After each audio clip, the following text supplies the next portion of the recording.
the headquarters right now. I'm working on some products. Actually, with this one, this is like a little weld test on 11 gauge. And so for those who think about working with me on the products, it's going to be a small product welding test that I do on Flux core because we're going to use a lot of Flux core welding. Gas will only be used on certain things, but for our products, our stairs, shooting targets, the welding skids will be made out of flux core or stick welding. I won't use regular wire with gas only because I want to specialize in field welding, and in field welding you won't have a lot of gas, so I want to teach you how to use the flux core sufficiently, and it really isn't hard. Here I started off, I cleaned up the metal and I tacked it from the inside. So I cleaned it up so that way, you know, cleanliness is next to godliness. I know you've probably heard that before. So when you're using flux core, it's good to get it clean as possible. You know, get it clean as possible as far as where you're going to be welding it to make it better. Flux core actually works to me like a stick welding. It releases a flux to cover the puddle. So, you know, if it's termination in it, it's probably going to leave little pinholes or something in it. So clean it and just take your time with the process, you know. I think it's very wise to build products from home using flux core because you don't have to have your money tied in to gas and different other high quality, I would say, to make high quality welds when you don't really need them. You can still make good welds with flux core without having to buy gas. Now, for those who like buying gas and like having an extra bottle around, that's not an issue because I even have a bottle. So when that time comes, when I need it, you know, I use the bottle. But when I need just regular products or something that's not really specific as far as having to use gas on something to make a part, I would rather use flux core as far as making my products, because flux core, you can kill a few birds in one stone, and you can actually pick up the flux core wire from welding supply stores, and you can get the good wire, Lincoln wire, from Home Depot, Lowe's, and other stores like that. I don't think Walmart might carry a small spool of wire. You know, I don't know if they carry a big thing, two section. But I think it's very wise to use flux core, man. One reason, like I say, is it's cost efficient. You don't have to spend money on two different things. You don't have to necessarily worry too much about trash. If you got a little trash or something, it's not going to hurt it. You know what I mean? And you have a better tolerance to me, like especially when you're using the small buzz boxes for those who have the 110 up to a quarter inch, 5/16. And if you get you, there's another one I think that I used from a guy that was actually a damn good welder. So I don't remember the name of it exactly though. But with the flux core, like I say, you can save a lot. And I want to show you something real quick. I'm gonna show you these wire spools you can get. Okay. Tip this a little bit so that way you can be able to see it. So this is a nice size spool of wire, and I done had this spool of wire for a while. I done made a lot of stuff. Like I done fabricated a few sets of stairs. Like it's a lot you can do with that big wire. Now you get a small one, you'll be able to do, you know, little stuff, you know what I mean? But to me, if you're going to spend the money and get you a big one, you can do more with that big spool than you can with a small one. And this is my little buzz box that I actually paid $300 for. And I spent $300 on this welder. I bought it off of Craigslist. And no BS, probably a few days to a week later, I scored for a contract, which I already was talking to the people. And I scored for a small contract to do a gable wall, which I made $3,000 off of spending $300 for this small machine. And I've been using this bad buddy ever since. I had to get a new cable, a new cord for it. Got it off of Amazon, affordable. All the little parts that I didn't have to put in it to keep it going, been very affordable. I haven't had to spend an arm and a leg to keep it going. And like I say, it's not a brand new unit, but it is a beast. I call it a beast because, you know, I can still get good money with it. So I like the unit. Like I say, I got a new ground that I added to it because they come with the little rinky-dinky grounds, and I wanted a little better one, which I think I got this one from Harbor Freight, I think. I think I picked this up as I was going through this. So some things at Harbor Freight, man, are good to get. I'm not even gonna lie. And some things I will stay away from. Now, when you're using this on small material, a lot of people wonder about these settings. This is going to be at your most highest setting, like as far as the heat. You know, D will be, you know, 1/4 inch, 5/16. If you're working with 16 gauge, 16 gauge, 11 gauge, you can burn this C, or you can drop it all the way down to B. If it's like 16 gauge on 16 gauge, this B will work, but the C is a lot better. I like to burn hot, but you can burn safe on the B without trying to burn through. But if you put it on this D, you got to move real fast because it can cause the metal to get a little too hot and blow through. So normally when I'm using 11 to 16 gauge, I just keep it on C. C is a good neutral spot for me. And like I said, it all depends on what welder you're using, because on this one you see the amperage runs from 25 to 135. So it all depends on what you're using and how you're doing it. So on this one, I want to run a little weld on it to kind of give you a more of a up close and personal as far as how it turns out. Because I really, like I say, I enjoy using this machine because there's so much you can do. This is actually a 1.25 inch piece of tubing and 1.5 inch piece of tubing. And I did that so that way I can have a landing on the outside. You see what I'm saying, on this side. And I have a little landing so that way I can get good penetration and go all the way around it. So I'm gonna weld all the way around this. And this is actually going to sum up the weld test that I will give people who come through to help me on the manufacturing side to build the products. We'll be using tubing. Probably I do a small thin gauge test, and then I do a thicker test, probably out of 3/8 plate. Because normal, with what I'm gonna be specializing in, I probably won't be doing anything thicker than that, unless we go in the field and have to weld something up that's got a gap in it and we build it up. But on a normal basis, our field welding won't exceed anything thicker than 3/8 as far as what we got to weld, as far as a 3/8 groove weld. So I'm gonna weld this up real quick to give you an idea. And before I do, I want to talk about these. Get you some of these. These are MIG welding pliers, specifically for MIG welding. MIG welding dikes, whatever you want to call them. But you see here, it can pick up your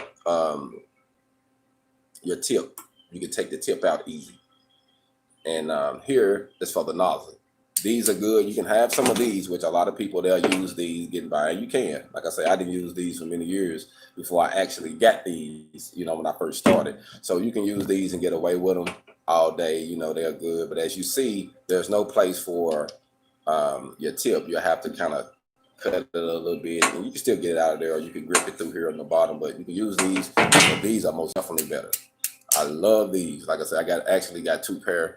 I keep one in my truck, and I keep a pair in my fab box, so that way when I'm doing fabrication with the MIG, I can pull these out. I really like them. Like I say, I actually they're good for the money, and I think they probably rent, depends on which ones you get.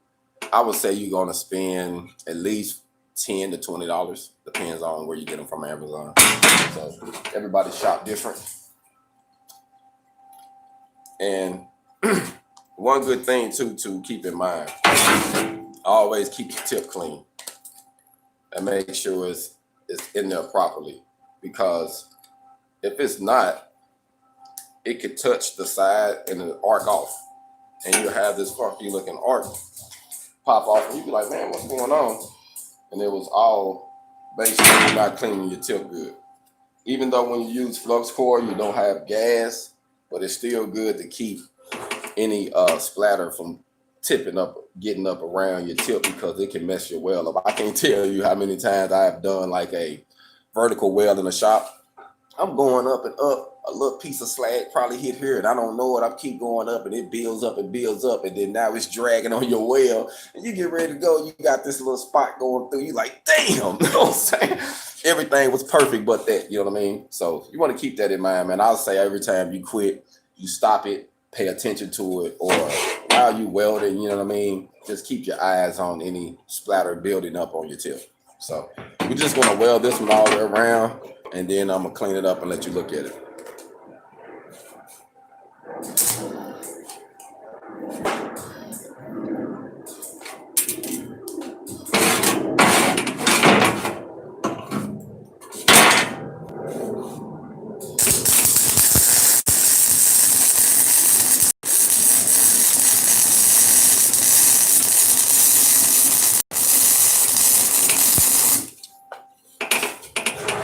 Too much wire speed. My wire speed that kicked up. And on these, honestly, it'll burn good around 2, or right above 2.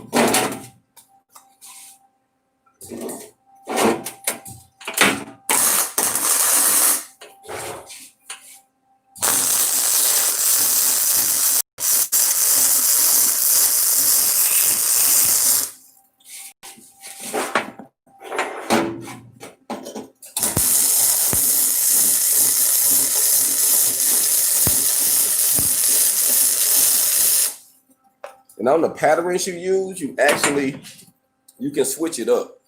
I do circles and in and out. So sometimes I do in and out, depends on what the situation is, and sometimes I do circles. So it just depends on what the situation is.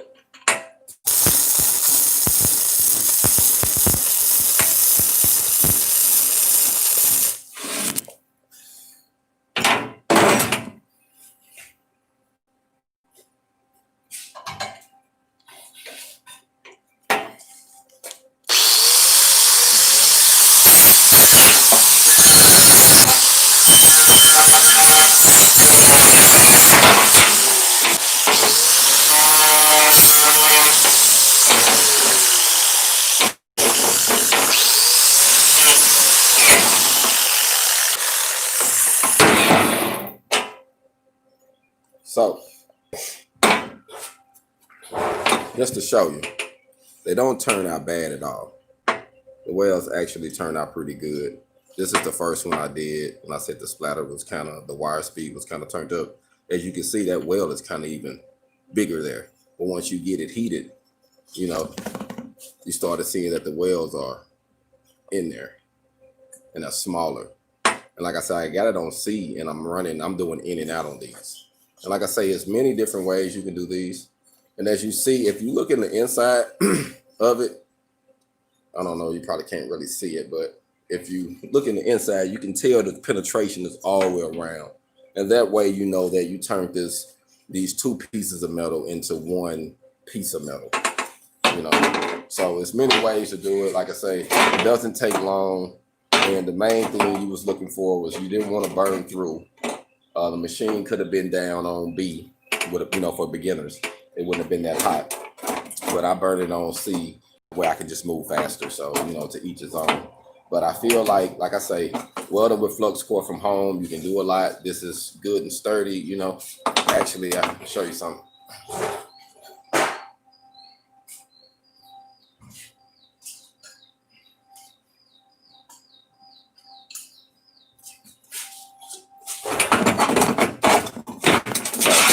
This is what I was doing, because in some of my stairs, this is what I do on my feet. In some of the handrails, I make it that way, and it'll still square off and be the same, separated. You know what I mean? So everything looks about the same. So that's the concept of doing that, because I do a lot of these where I have pins and stuff through it. So that was the point of me doing that, and the point of me having a weld test like this. So I would like the person to, when they do the weld tests, to set them up themselves, like to set the tubing up, to cut the tubing, to clean it, to bevel it, to place it on there, tack it in, and then weld it out. To me, I think that shows a multiple set of skills, versus just getting something and welding. And a lot of people, I have met a lot of welders who can weld. When it comes to welding, they are welders.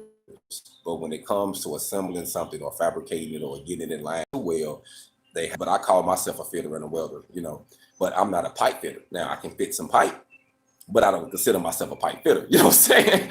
But but I would feel that you should get familiar with fitting things, being a welder. Getting things lined out, knowing how to square things off level, looking at the eyeball, being able to look at, because some things that if you get it completely square to the eye, it'll be crooked. So sometimes you have to be in the field and you might have an awning or a carport or something that, with a long leg. And if you can get it completely square, the ground might look cocked. So then you got to play with it to get it where it's good to the eye. That way, if someone walk through there and look, it's like, oh yeah, that looks good. You see what I'm saying? Versus you getting it square, square, and then it's still off with the eye. That can happen. So I just wanted to come to you, man, today real quick, talk to you about the flux core welding, because flux core welding to me is a great asset. I think that the technology, when they first came out with it scared a lot of people. They're like, oh, ain't no gas. So you could actually do a nice, strong weld with this, especially if it's welds that don't have a lot of pressure, a lot of moving on it, because of the strong 16 have more flexibility in your welds. You want a little bit more, what's the word? Damn, it's on the tip of my tongue. It's more, they cause it to flex more. So that's why in the field, the 7018 rod is so glorified in every commercial and industrial welder. Like, that's 718, weld it out with a 718. You can do this with a 6010 or whatever, 6011, but weld it out because it gives it more flex and it's a stronger weld. You know what I mean, when it comes to that. But when it comes to building products, tubing, angle iron, things of that nature, you don't need all of that, honestly. All you need is some flux core, or a regular 6010 or 7018 rod can actually do the same thing. I know a guy, he used on trailers, all he do is weld it with 6011s. That's all he used, and he'll never have an issue. Now, sometimes it comes when you're hitting a hard spot, because it can be a put on there. So I just say just be aware of that. But most definitely for your home fab shops, for starting up your independent businesses and doing service calls and actually getting yourself out there to start up, flux core is the way to go, man. Flux core, getting you a small buzz box that can actually do some work. You don't want to get that. I would say before you spend $200 to $300 on one of those units that you think is like super, super good, I would rather go spend that on one that I know is good and get it used. Like, I can't afford it. If you can't afford to get a $600 or $700 Lincoln little buzz box or Miller one, then you can afford to get a used one for $200-300 or $400. You see what I'm saying? So I would say go with something that that works, versus something that just trying to get a deal and it looks good or whatever. Go with what works, stick with what works, and once you find out what works for you, stick with it. But using flux core at home, at your shops, at your home fab shops, man, is a plus.